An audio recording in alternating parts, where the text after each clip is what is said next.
দেখতে যেমন সুন্দর, খেতেও সেরা স্বাদের পেঁয়াজু রেসিপি। হ্যালো এভরিওয়ান, আসসালামু আলাইকুম।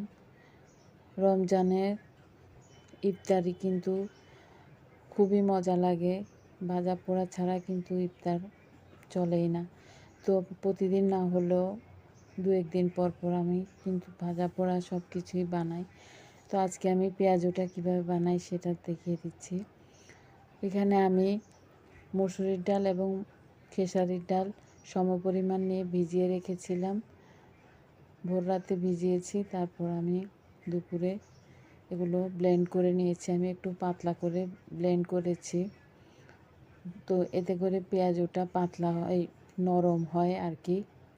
কিন্তু মচমচে হবে, আবার একটু নরম হবে, বেশি হার্ড হবে না। তো আমি এখানে পেঁয়াজ, কাঁচামরিচ,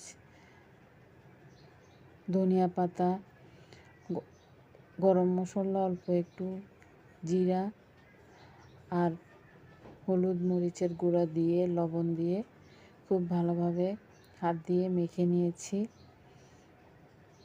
তো এখন আমি গরম তেলের মধ্যে পেঁয়াজগুলো দিয়ে দিচ্ছি একে একে।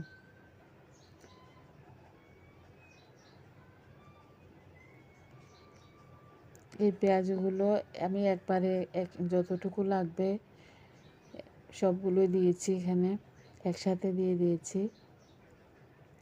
তো এখন নাড়াচাড়া করব না, আমি প্রায় এক পিঠ ভালোভাবে হয়ে গেলে আমি উল্টে দিব প্রত্যেকটা পেঁয়াজু।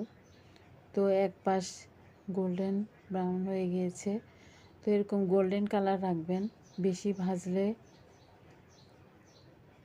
তেমন একটা ভালো লাগে না, শক্ত হয়ে যায়। তো এই কালারটাই রাখতে চেষ্টা করবেন। আমি এই কালারটাই রাখি। তো আর একটু এই পাশটা গোল্ডেন কালার হওয়া পর্যন্ত আমি ভেজে নিব।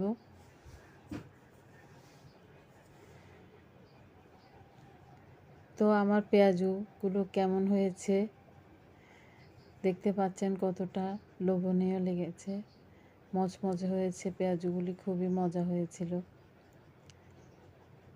এখানে আমি আদা রসুন বাটা দিই নাই, আদা রসুন ছাড়াই আমি বানাই সব সময়। একটা টিস্যুর মধ্যে আমি রেখে দিলাম। তেল কিন্তু বেশি এখানে থাকে না।